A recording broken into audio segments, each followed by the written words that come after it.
관세음보살님께서 모든 중생들을 보살펴 주시듯이 저희들 또한 살아있는 모든 것 위에 행복이 있고 평화가 있고 안락 있게 하겠습니다. 나무라 다나드라 야야 나무알야 바루위 세바라 사바. 이 시간 함께하고 계신 불자님들께 먼저 감사의 말씀을 드립니다. 더위에 고생들 많으십니다. 그리고 만공의 공덕지 회원님들을 비롯해서 모든 분들께 날마다 좋은 날 되시기를 기원 드리겠습니다. 지금 저희들이 천수경 중에서 참회의 부분에 관해서 지금 말씀이 계속 되어지고 있습니다. 그래서 그렇다면 참회를 하려면은 우리들이 어떤 것이 죄인가, 그리고 거기에 대한 인과 응보는 그러니까 벌, 그래서 죄와 벌이란 주제로 이 시간 여러분과 함께 하고자 합니다. 그걸 알아야 참회될 거. 어떤 사람 그렇지 않습니까? 애들한테도 너 뭐 잘못하면 모르는데 덮어놓고 벌을 준다든지 야단을 치면은 얘기가 안 되니까 우리 스스로 어떤 것들이 잘못된 것인가 하는 것을 진리적인 측면에서 한번 돌아보는 계기가 되었으면 좋겠습니다. 그래서 그렇다면 부처님께 설하신 삼세 인과경, 삼세라고 한 것은 과거, 현재, 미래, 전생, 이생, 내생, 그냥 계속 최소한도 세 번의 생을 삼세를 연결해서 우리 생각해 보는 것이 타당할까 그렇게 생각합니다. 우리들은 단기적인 생각만 하지 않습니다. 이 생만 생각하니까 그럼 업이 와지는 것도 모르고 과보가 와지는 것도 모르고 그런 입장이 됩니다. 그래서 그에 관한 부분을 우선 삼세 인과경이 부처님께서 영취산, 영산 해상그래요. 법화경을 설한 것으로 유명한 그 산이 영취산이고 거기서 말씀하신 내용을 소개해 드리겠습니다. 삼세 인과경에 있는 내용이죠. 부처님께서 이제 대개 금강경을 설한 기원영서라든지 법화경을 설했던 영산 해상이라든지 이런 곳엔 대개 부처님께서 주로 함께 계셨던 제자들이 1250분이 돼요. 1250명 함께하고 계실 때 아난존자가 부처님께 여쭙는부터 시작이 됩니다. 세존이시여, 세상 사람들이 선근이 희박하고, 선근이 희박하다는 얘기는 다 아시죠? 그러니까 착한 일을 많이 못해서 복의 근원을 쌓지 못하고, 악업이 두터워서 선근을 쌓지 못하니까 반대로 악업이 두터운 거죠. 부처님께서 일러주신 법과 도를 잘 지키지 아니하며 또 스님들을 공경하지 않으며 삼보에 귀의하는 것을 모르며 뿐만 아니라 계정해, 삼학이죠. 우리가 배움에 있어 불교를 공부하는 데 있어서 계행, 부처님의 행동, 그것을 우리가 본받아서 이 세상을 살 때 어떠한 행동으로 살아야 되느냐, 행동의 규범, 그것이 계가 되죠. 그 다음 정, 그러니까 마음을 편안히 하고 고르게 하고, 그래서 이제 정에 드는 거죠. 그런다면은 계를 지키고 정에 들면은 지혜가 나오게 돼 있죠. 그러니까 이게 세트로 가게 됩니다. 그래서 삼학 그러죠. 삼학 등을 귀중히 여기지 아니하는 까닭으로 일신의 고통을 당하고 삶의 괴로움을 당한다는 얘기예요. 빈부 귀천의 차별이 생겨나서 부자로 가난하고 귀하고 천한 이런 등의 차별이 생겨나서 근시름으로만 한평생을 마치는 사람들로 가득하옵니다. 이게 누가 하는 얘기냐 하면은 아난존자가 지금 1250인 제자들이 모두 모인 자리에서 부처님께 여쭈는 말씀 중에요. 세존이시여, 바라옵건대 삼세 인과를 통달하신 부처님께서는 저희들과 더불어 모든 사람들이 잘 알아듣고 그리하여 마음과 몸으로서 바른 도를 행할 수 있도록 자비하신 마음으로 삼세 인과에 대해서 자세히 일러주십시오 하고 아난존자가 부처님께 청합니다. 여기 있는 내용을 쭉 소개될 작정인데, 우선 우리가 짓고 받는 자작자숙을 해요. 그러니까 스스로 행동을 하면은 거기에 대한 대가를 또 스스로 받아야 되는 그런 세상을 살아가고 있습니다. 근데 그걸 잘 몰라요, 우리들이. 그러니까 단기적으로 생각해서 그러는 거예요. 그러니까 과보가 이 생에서 지은 과보가 이 생에 바로 올 때가 있고, 이 생에 지은 제업이 다음 생에 올 때가 있고, 이 생에 지은 업이 다음 생에 있을 때가 있고, 또 부정기적으로 올 때가 있고, 언제든 인연이 맞아떨어지면은 그것이 과보로 우리에게 다가오는 거예요. 그러니까 죄와 벌이 항상 함께한다. 이제 그걸 먼저 이해를 하시면 좋겠습니다.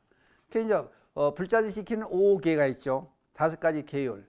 그럼 맨 처음에 불교 제일 중요히 생각하는 것이 불살생, 살생을 하지 마라. 모든 만물은 살려고 하는 마음이 있는 거예요. 근데 다른 중생을 죽이면은, 물론 사람도 중요하지만은 짐승이라든지 주변에 있는 다른 생명을 죽이면 어떻게 돼요? 자기도 과보로 죽게 되죠. 그렇지 않으면은 다친다든지 또는 병이 많다든지, 그거를 알아야 되는데, 이제 똑같이 가다 다치는 사람도 있고 안 다치는 사람도 있지 않습니까? 그 전생의 과보에 의해서 그런 것이다. 세상 일이란 것은 우연하게 일어나는 일은 있을 수 없다. 그러니까 이거를 뼈저리게 알면은 거기서 벗어날 수 있겠죠. 그러니까 첫째, 살생을 하지 않아야 된다. 내가 장수하고 편안히 살 수 있으면 다른 생명도 중하게 생각하고 해치면 안 된다. 그게 이제 우리가 인과의 경에서 나오는 거예요. 그 다음 투가 뭐예요? 도둑질이죠. 남의 물건을 뺏으면은 내 물건도 잃어버리게 되고 그 결과 가난하게 살고, 그러니까 이게 두 번째 등장하고 상당히 중요하게 생각하는 것은, 이게 물질이라고 하는 것은, 밥이라고 하는 것은, 돈이라고 하는 것은, 재산이라고 하는 것은 생명을 이어나갈 수 있는 그런 매개체가 되니까 상당히 중요하게 생각합니다. 그러니까 불교에서는 다른 사람을 살려주라, 방생해라, 그것이 교육으로 나타나서 불자들에게 교육을 시키는 이유도 거기에 있고, 불교에서 보시를 중요하게 생각하는 것도 거기에 원인이 있습니다. 그 다음 음행을 저지르면 가정이 화목하지 못하다. 그러니까 청정한 행을 행해야 된다. 그 다음 망어, 거짓말 하게 되면 어떻게 되느냐, 다른 사람에게 자기도 속임을 받고 또 다른 사람이 내 말을 믿지 않게 되고, 그러니까 이게 오히려 세상을 살아가는데 상당히 복잡하게 됩니다. 그러니까 거짓말을 대신 하지 않는 것이 상당히 좋습니다. 그게 이제 기본이 되죠. 그럼 거짓말 안 하려면은 부처님의 가르침을 듣고 경전 공부를 하고 그렇게 살아가죠. 그 다음에 이제 술을 삼가하라. 또 술을 먹지 말라 그러면 불자들이 도망가요. 또 그러니까 이 얘기는 술을 삼가하라. 그것들 한 잔, 두 잔 적당히 먹을 땐 약이 되지만은 술에 잡혀 먹게 되면은 앞에 얘기했던 살도, 음망 4가지 죄를 저지르는 게 되니까 그것도 안 된다. 이제 그런 말씀이 돼요. 그러니까 여기에 대해서 부처님께 아까 여쭤봤어요. 그랬더니 부처님께서 말씀하시되, 인간의 행복이나 부귀영화 등 존귀함은 다 전생에 닦은 바 인연이 바탕이 돼서 얻어지는 법이라.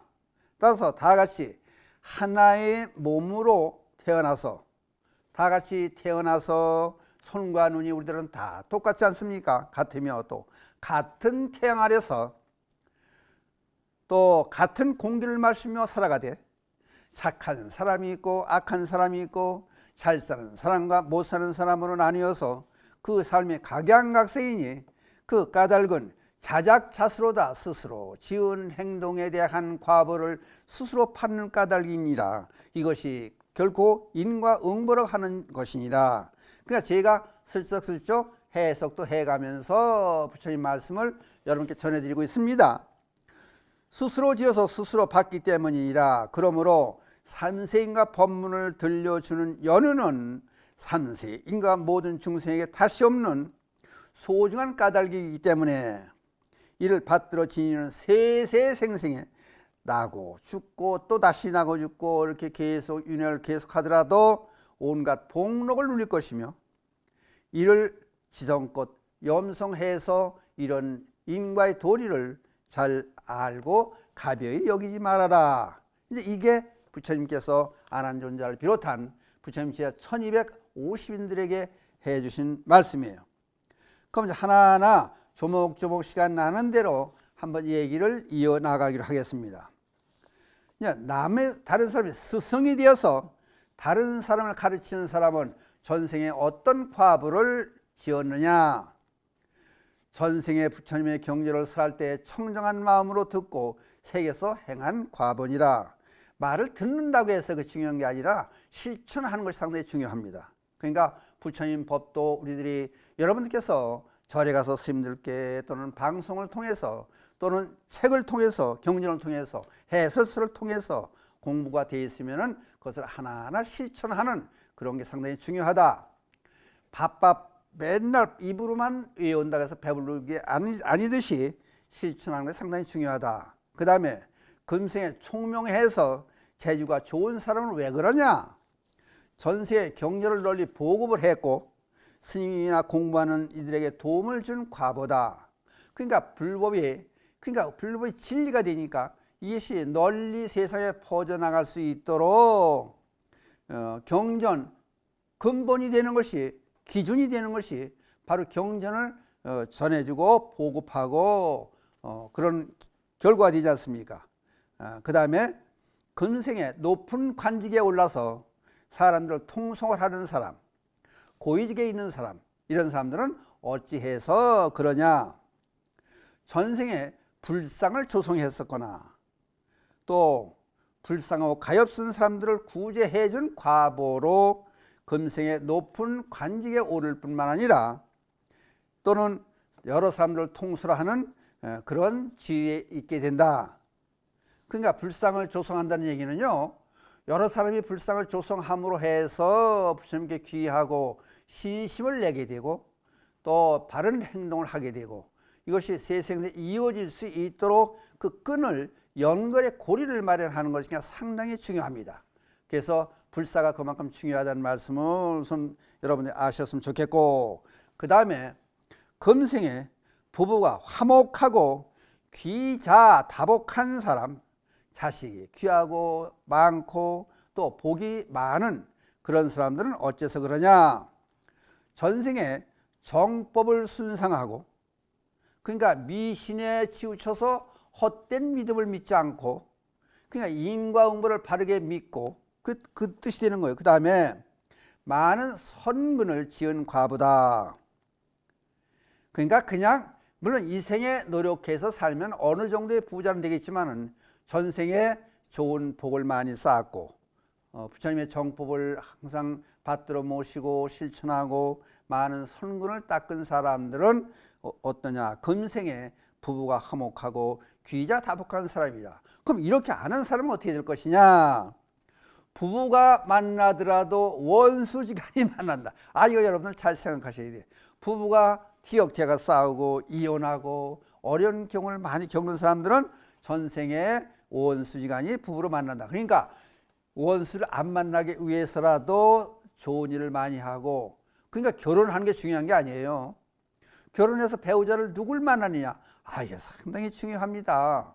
그러니까 이거를 잘 한번 생각해 보고, 그러면 어떤 사람은 그래, 너는 불자니까 뭐 불교 믿으라고 뭐 정법 믿고 부처님 믿으라 그러지 않느냐? 근데 그러니까 불교가 그만큼 진리라고 하는 이유는 3000년 전이나 지금이나 똑같이 우리 모든 사람들의 근본으로 받아들일 수 있는 그런 가르침이 되니까. 그러니까 이거 여기서 잠깐 말씀드리면 서양의 종교와 동양에 생각하는 우리 종교 불교와는 전혀 틀린 것이, 동양의 종교는 영어로 그러죠. 릴리전 그러지 않습니까? 그거는 신에 가깝게 간다. 신에 다가간다. 그런데 불교에서는 인본주의 종교이기 때문에 부처님의 가르침을 실천해서 배우고 실천하는 종교. 그래서 종교, 마르종, 근본이 되는 가르칠 교. 그래서 종교라는 뜻은 근본이 되는 바른 가르침, 그것이 바로 종교가 됩니다. 그러니까 서양에서 얘기하는 종교와 우리 불교가 얘기하는 종교는 차원이 틀립니다. 그 다음에 음성에 고와서 사람들을 즐겁게 해주는 사람은 어떤 과부를 지었느냐? 그러니까 가수들이 노래해서 사람들을 즐겁게, 그 2, 3분 동안에 사람들을 즐겁게 해주고 또 어떤 데는 눈물을 흘게 해주고 감격해서 박수를 치게 하고 앉았던 사람이 벌떡이라서 춤을 추게 하고, 이거 대단한 재주예요.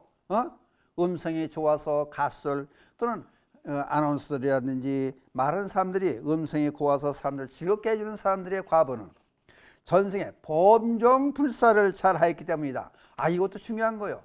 새벽이라든지 저녁이라든지 법당에서 땡 종을 치면은 그 종소리가 은은하게 울려서 우리 심금을 울려 우리 마음을 편안하게 해주지 않습니까?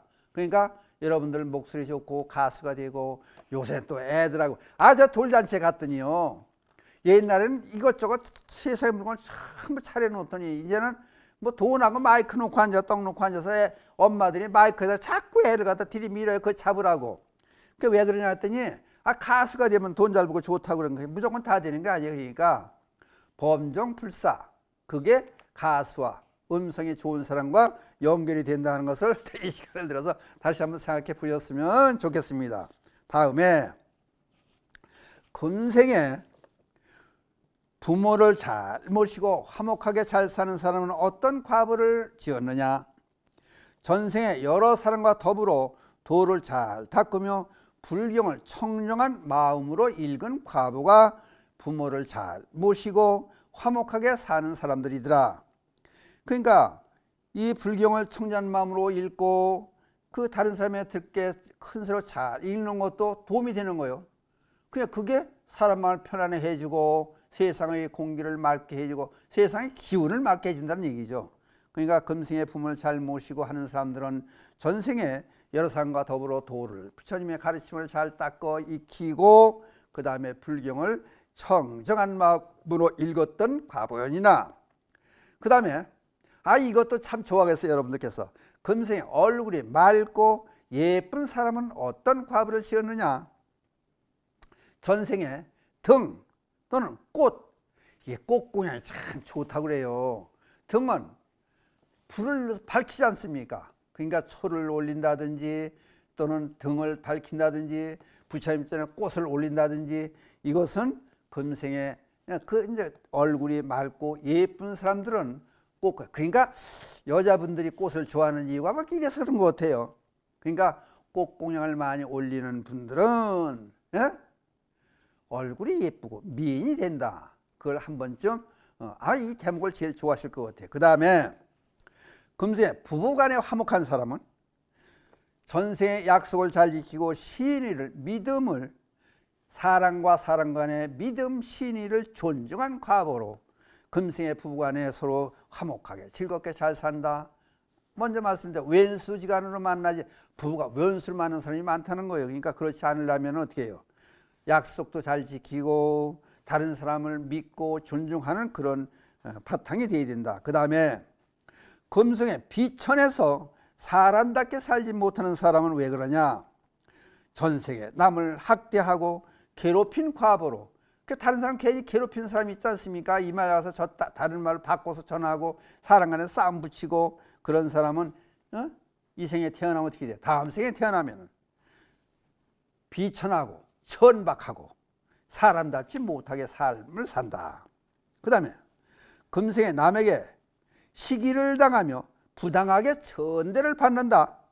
그건 전생에 이것도 희한해. 전생에 부처님 앞에 절하며 의심을 품는 사람, 이건 절대, 이것도 곤란해요. 남들 절하니까 자기 따라서 부처님 전에 절을 해요. 근데 절하면 좋은 일이 있을까? 이게 자기 참여하는 뜻도 있고 부처님 공경하는 뜻도 있고 찬탄, 공경, 감사, 그 다음에 그걸 열심히 하면은 업장이 소멸되니까 소원도 이루어지겠죠. 근데 절하면서 의심을 해요. 그런 사람들은 어떻게 된다고? 이게 문제가 되는 거예요. 남에게 사기당하고 시기당하고 부당하게 천대를 받는다. 그게 절할 때는 그냥 열심히 부처님께 절을 하는 게 좋은 방법이다. 서로 인사할 때도 그렇지 않습니까? 고개를 숙이고 그냥 해야 되는데, 눈은 이렇게 헐게 쳐다보면서 절하는 사람이 있어요. 고개를 숙이면서. 이건 안 되는 거죠. 그 다음에 금생에 남에게 불임을 받고 굳은 일로 평생 사는 사람은 어떤 사람이냐? 꼭 하인 노릇을 한다든지 말단치거리만 있다든지 성질을 못한다든지 천대받고 사는 사람은 전생에 아랫사람을 학대한 사람이다. 그러니까 아랫사람을 먼저 회사에 들어왔다고 해서 학대하고 나이가 한 살 더 먹었다고 나이 어린 사람을 학대하면 이게 안 된다는 얘기예요. 그 다음에 검색에 몸이 허약한 사람, 이것도 중요한 거예요. 전생에 악취를 남에게 뿌리며 불전을 더럽힌가 보다. 그러니까 몸이 허약한 게, 건강이 못한 게 남에게 나쁜 냄새를 피우고 다니고, 이거 그럴 수 많지 않습니까? 그런 게. 또 부처님 앞을 더럽히고 청소를 안 하고. 그러니까 청소도 상당히 중요해요. 그냥 자기 집을 이제 불전이라서 꼭 법당만 얘기하는, 자기 집도 더럽게 하고, 이상한 냄새를 막 풍겨대고, 식당에도 그런 게 있더라고. 환기장치를 잘해야 되는데 그렇지 않고 이상한 냄새를 막 피워대는 사람은 어떻게 된다고? 몸이 허약하게 된다는 거예요. 그 다음에 검색에 자식이 없는 사람은 어떻게 되느냐? 그런 사람도 많지 않나요? 지금 검색에 자식이 없는 사람은 전생에 꽃이나 나무를 꺾은 사람이라고 그래요. 꽃이나 나무를, 어떤 사람은 포는 대로 꺾어다 저희 집에 갖다 놔, 며칠 하루 이틀 가면 시들어 없어지게 하고, 그걸 그대로 두고 보면 여러 사람이 보고 즐길 거 아닙니까? 이런 사람은 어떻게 해요? 자식이 없어지는 거예요. 그러니까 꽃의 앞길을 막아놓는 거지. 나무의 앞길을 막아놓는 거예요. 나무를 막 비워댄다든지 또는 꽃을 막 꺾어 해친다든지, 그건 안 된다는 얘기예요. 그 다음에 요것도 여러분들도 참고로 알아두세요. 금세 키가 작은 사람은 왜 키가 작으냐? 형제들 간에 키가 작은 사람이 또 있더라고. 다 집안 부모가 큰데도 작은 아들이 또 있더라고. 전생에 다른 사람 무시하고 맨날 깔봤으니까 이 생에는 작은 사람마다 올려다보라고 그러는 거예요. 그 다음에 금세 키가 큰 사람은 전생에 다른 사람을 존경하고 다른 사람 말을 잘 따랐기 때문에, 그러니까 맨날 존경하고 그냥 올려봤다, 다른 사람을 마음으로. 그렇고 몸으로 올려다보니까 이 생에는 키가 훨씬 크게 생겨서 다른 사람을 이렇게 내려다볼 수 있는, 그렇게 됐다. 그러니까 전생에 다른 사람을 무시한 사람은 좀 똑똑했던 사람이죠. 그러니까 이 생에 와서 키가 작아요. 키가 작은 대신에 똑똑한 사람이 많아요. 옛날 영웅들 보면 되게 키가 작아요. 그 다음 눈이 큰 사람 있잖아요. 눈이 큰 사람들은 전생에 놀랄 일이 많았다. 그러니까 전에 놀랄 일이 많았다는 건 부지하고 신문이 마음이 약해서 이 생에 눈이 큰 거예요. 그래서 그런 사람들은 수행을 많이 하고 참선을 많이 하면은 그것에서 벗어난다. 이것도 또 시간이 없어서 다 또 얘기를 못 하는데, 어떻든 간에 3세 인과에 있는 말씀을 여러분께 쭉 소개해 드렸어요. 그러니까 한번 잘 들어보시고, 이런 것들이 있으면 같이 이제 결과가 어떻고 어떤 삶을 살아야 되느냐는 것을 간단하게 설명을 해 드렸지만은, 이걸 여러분께 알려드리는 목적은, 이런 죄를 하면은 이렇게 된다니까 참회할 수 있는 방법은 실제 행동으로 옮기는 방법이 있으니까 이걸 설명을 드렸습니다. 여기서 간단히 마치기로 하겠습니다. 감사합니다.